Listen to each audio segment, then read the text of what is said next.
Bienvenue à toutes et à tous pour cette nouvelle exploration. Aujourd'hui, on va se pencher sur une question vraiment fondamentale, surtout pour les professionnels de la rééducation.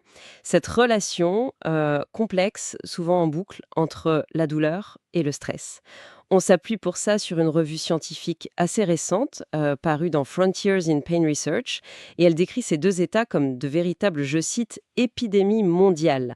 Donc notre mission ici, c'est de décortiquer un peu comment douleur et stress s'influencent et surtout, qu'est-ce que ça veut dire concrètement pour la prise en charge des personnes qu'on accompagne en kiné. Absolument. Et ce que l'article soulignait bien, c'est que même si on les perçoit comme distincts, la douleur et le stress, ils partagent pas mal de mécanismes biologiques, psychologiques. Et quand ça persiste, quand ça s'emballe, là, ça devient vraiment problématique au niveau clinique. Ça pèse lourd sur la qualité de vie, et puis bon, les coûts pour la société sont considérables. L'idée, c'est vraiment de comprendre ce cercle vicieux pour mieux aider à le casser, quoi. Exactement ça. Alors, commençons peut-être par les bases. La douleur. On croit savoir ce que c'est, mais comment on la définit précisément? Au-delà de juste ça fait mal. Oui, alors la définition de référence, c'est souvent celle de l'IASP, l'Association internationale pour l'étude de la douleur. Elle dit que c'est une expérience sensorielle et émotionnelle désagréable, associée ou ressemblant à une lésion tissulaire, réelle ou potentielle. Mais ce qui est super important, c'est que cette définition, elle évolue. On intègre de plus en plus les dimensions cognitives, sociales. C'est pas juste une sensation, quoi. Mhm. On parle d'ailleurs de la matrice de la douleur. C'est tout un réseau dans le cerveau qui gère la détection, bien sûr, la nociception, mais aussi l'interprétation, la perception, l'attention qu'on y porte, et puis toute la réponse émotionnelle, la mémoire de cette douleur. C'est complexe. Cette idée de matrice, oui, ça montre bien que c'est pas juste un fil électrique qui remonte l'info. Et j'imagine qu'il y a différentes catégories de douleurs. On entend souvent parler d'aigus, de chroniques, mais c'est sans doute plus nuancé que ça? Tout à fait. On peut classer selon l'origine, bien sûr, nociceptive, liée à une lésion des tissus, neuropathique, là c'est un nerf qui est atteint, ou nociplastique.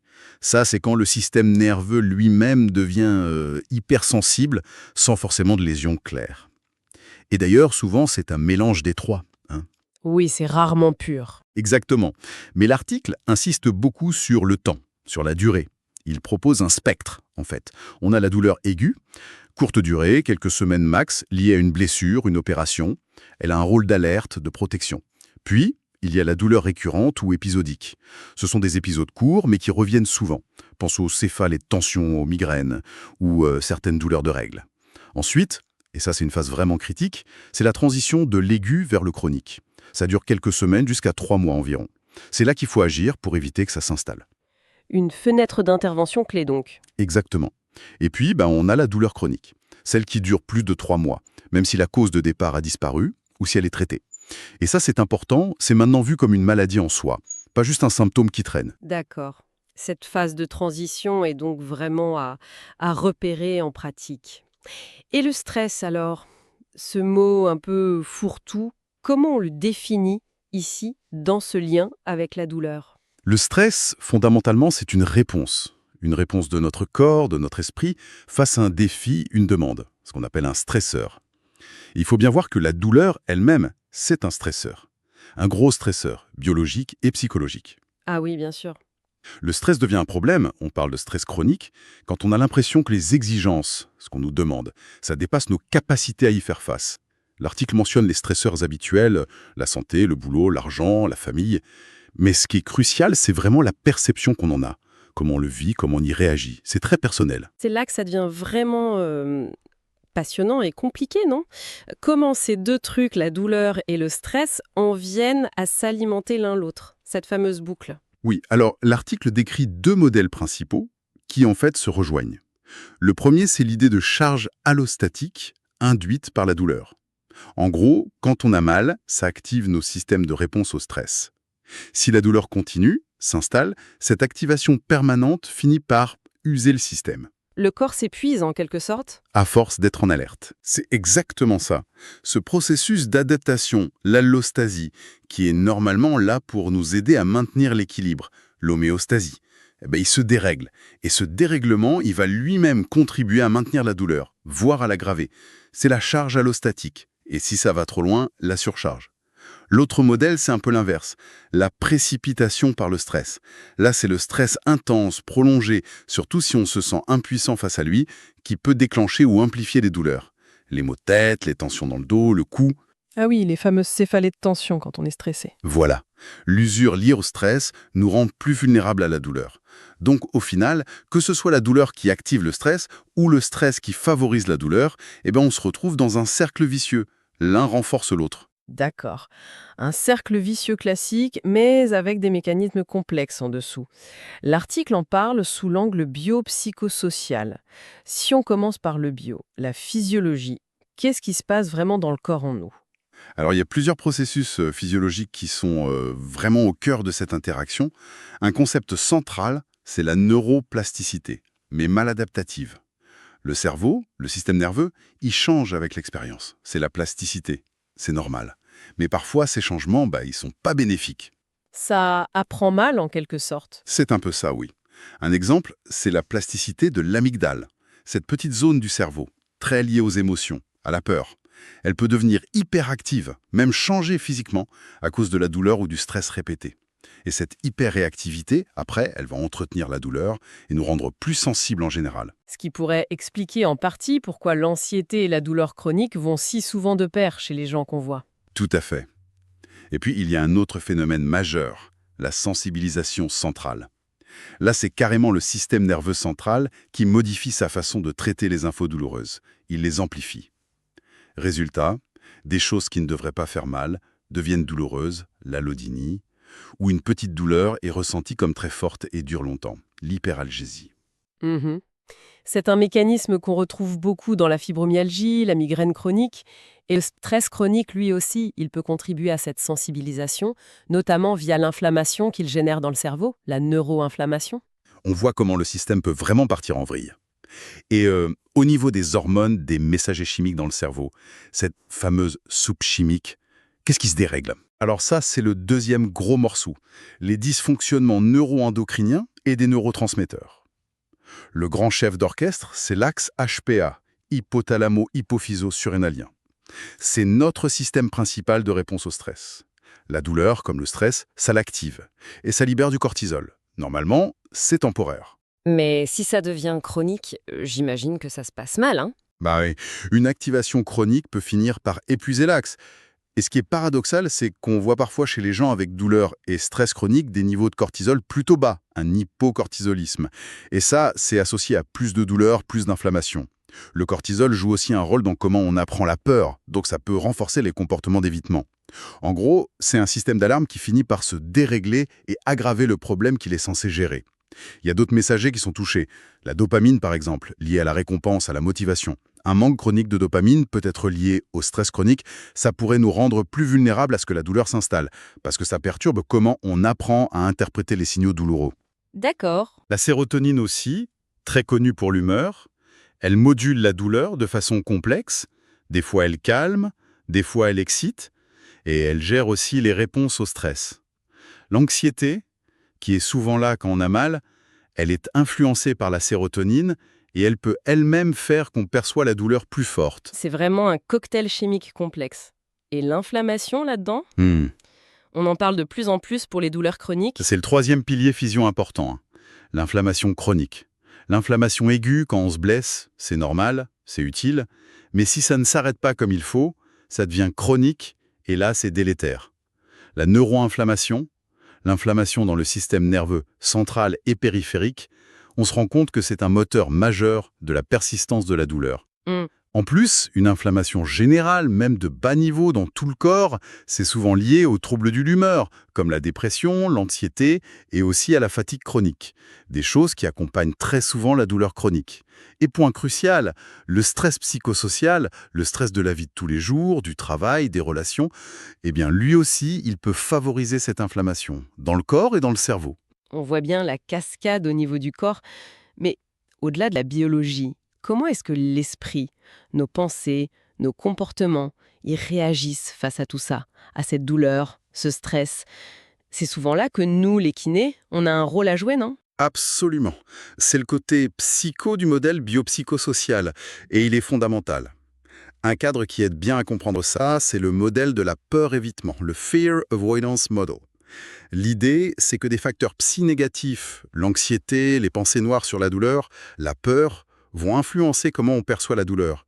Et ça peut nous pousser à éviter certaines activités, certains mouvements, ce qui, au final, maintient ou même aggrave l'incapacité et la douleur elle-même. D'accord. Un élément central de ce modèle, c'est le catastrophisme lié à la douleur. C'est pas juste penser négativement, c'est vraiment un style de réaction où on magnifie la menace de la douleur, on rumine sans arrêt dessus et on se sent complètement impuissant face à elle. Et ce catastrophisme, on sait qu'il est lié à une plus forte activation de l'axe du stress, l'axe HPA, et qu'il est corrélé à une douleur plus intense et plus d'incapacité fonctionnelle. Ce sentiment d'impuissance. Ah oui, ça on le voit tellement en consultation. Et c'est très dur à vivre pour les personnes. Ah oui. Il y a aussi l'anticipation de la douleur. Le simple fait de s'attendre à avoir mal, ça active certaines zones du cerveau, comme le réseau de Science, et ça peut nous rendre plus sensibles à la douleur quand elle arrive vraiment. L'hypervigilance, c'est un peu pareil. On est tout le temps à l'affût de la moindre sensation corporelle, du moindre signe de douleur. C'est courant dans la fibro, les lombalgies chroniques, et ça peut entretenir la sensibilisation centrale dont on parlait. Et tout ça, ça peut aboutir à des croyances et des comportements qui ne nous aident pas. Le plus connu pour nous, kinés, c'est la kinésiophobie, la peur du mouvement. Ah oui, la kinésiophobie, un grand classique. Exactement. C'est cette peur, souvent irrationnelle, mais très forte, de bouger parce qu'on craint de déclencher la douleur, de l'aggraver ou de se reblesser. L'article cite une étude sur la lombalgie qui montre bien que plus on a peur de bouger, plus on rapporte une douleur sévère. C'est un vrai défi en cabinet, ça. Parce qu'il faut arriver à identifier cette peur, ces croyances, et puis les adresser. C'est une partie essentielle de notre travail, finalement. Tout à fait. C'est un levier thérapeutique énorme. Et tout ça, évidemment, ça n'arrive pas hors sol. Il y a l'environnement social, le mode de vie, l'aspect social du modèle.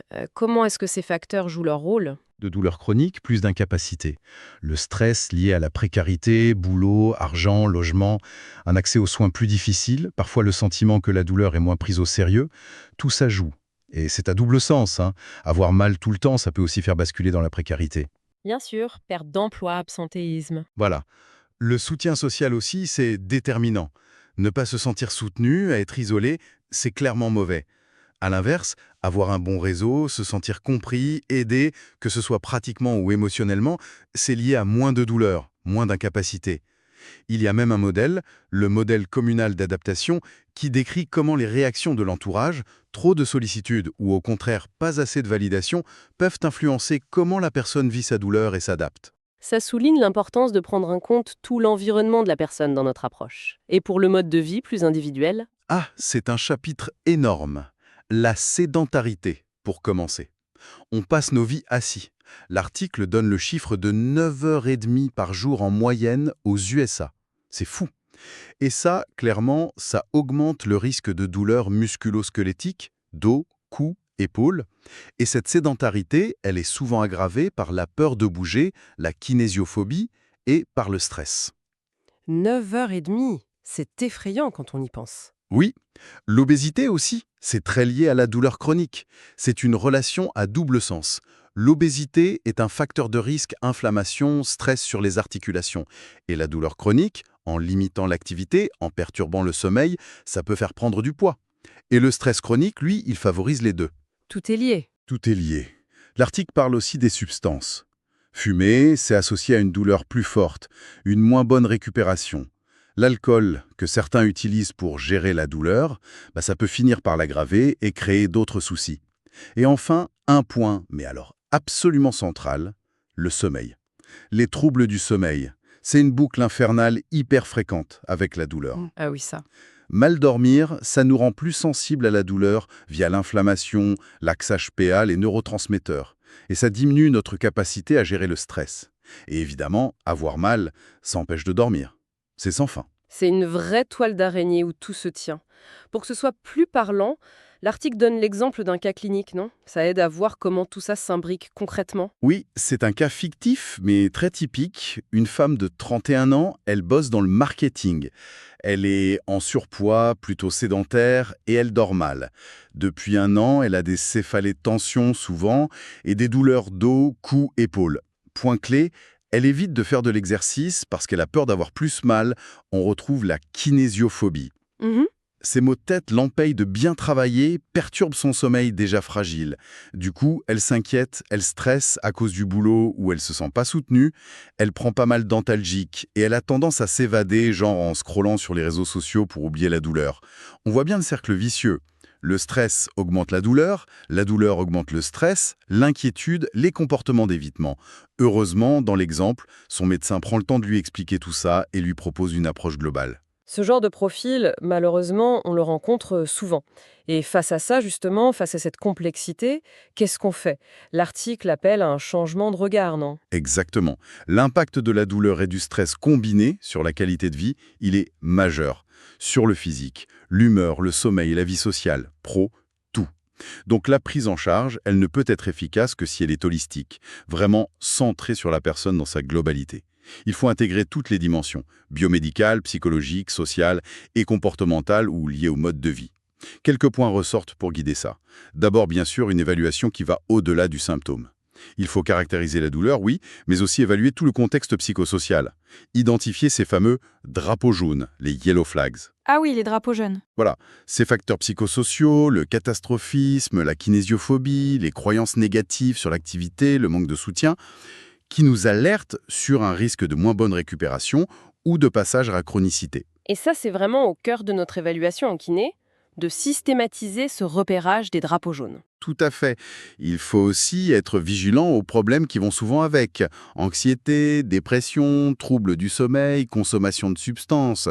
Et savoir orienter si besoin. Et puis surtout, la clé, c'est de combiner les interventions. Une approche multimodale. Sur le plan physio, bon, il y a les médicaments si besoin, certaines interventions médicales, le TENS, cette neurostimulation électrique transcutanée, et puis les approches complémentaires comme l'acupuncture, le massage, qui pourraient jouer sur le système nerveux hormonal. Sur le plan cognitif et comportemental, là, c'est énorme. Les thérapies psy, la TCC pour changer les pensées et comportements inadaptés, l'ACT pour développer la flexibilité psychologique, les approches basées sur la pleine conscience, le mindfulness, le biofeedback aussi pour apprendre à gérer ses réactions au stress. Et bien sûr, l'éducation thérapeutique sur la douleur, la Pain Science Education. Aider les patients à comprendre ce qui leur arrive, à déconstruire les fausses croyances, c'est un outil hyper puissant pour nous, kinés. Sans oublier les approches corps-esprit comme le yoga, le tai chi. Oui, l'éducation à la douleur, c'est fondamental. Fondamental. Et enfin, ne pas oublier tout le reste. Le mode de vie, l'environnement, conseils sur l'alimentation, aide pour le poids, et surtout, l'activité physique adaptée, ça c'est notre domaine. Des stratégies pour mieux dormir, apprendre à gérer le stress, et puis l'importance du soutien social, peut-être via des groupes de parole, des associations. On n'est pas juste des techniciens du corps. On est super bien placé pour évaluer tous ces facteurs, éduquer, rassurer sur le mouvement malgré la peur, guider vers une meilleure gestion globale. On peut vraiment être des acteurs clés pour aider à sortir de ce cycle douleur-stress. Bon, si on devait résumer les messages forts de cette discussion, douleur et stress sont vraiment très liés, ils s'influencent l'un l'autre à travers toute une cascade de mécanismes bio, psycho, sociaux. Comprendre cette interaction complexe est juste indispensable pour bien prendre en charge la douleur, surtout quand elle s'installe. Tout à fait. L'approche doit être globale, vraiment personnalisée. Il faut regarder la personne en entier, pas juste son symptôme douloureux. C'est un appel, je pense, à une plus grande prise de conscience et à intégrer cette vision biopsychosociale dans nos pratiques de tous les jours, pour tous les soignants qui s'occupent de la douleur. Et pour finir, peut-être une question pour laisser matière à réflexion, surtout pour nos auditeurs kinés, étudiants ou diplômés. Sachant à quel point ces facteurs psy et comportementaux, la peur de bouger, le catastrophisme, les croyances sont importants, comment on fait concrètement? Dans le rush des consultations, comment on peut intégrer plus systématiquement, plus efficacement l'évaluation et la prise en charge de ces aspects qui vont au-delà du physique? Comment on peut mieux outiller nos patients pour qu'ils deviennent vraiment acteurs dans la rupture de ce cercle vicieux, douleur-stress? Voilà une belle question pour terminer. Merci beaucoup d'avoir suivi cette exploration et à très bientôt pour une prochaine discussion.